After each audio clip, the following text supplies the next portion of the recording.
Di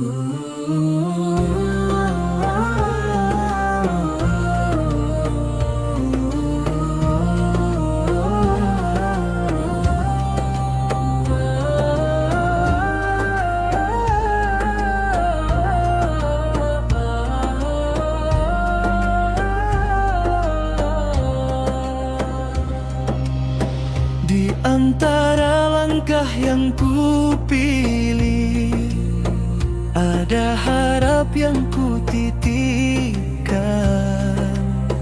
bukan gemerlap dunia fana, namun tenang dalam pandangannya.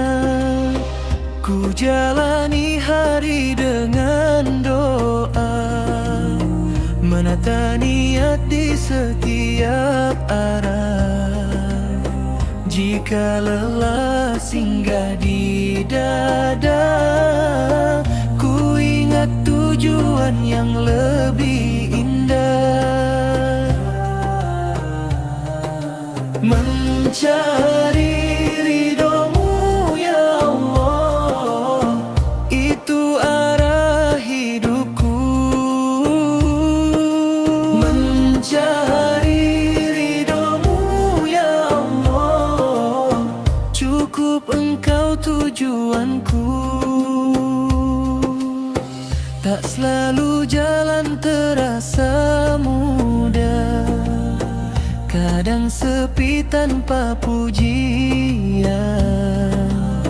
namun ku yakin setiap sabar bernilai di sisi Tuhan.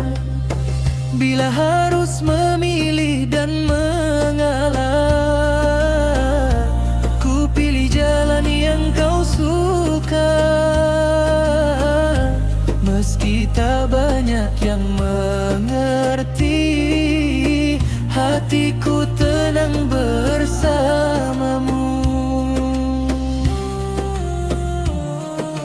Mencari ridhomu ya Allah, itu arah hidupku.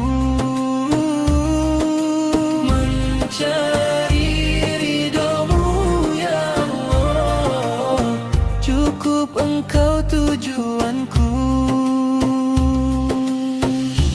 Ajari aku tetap rendah saat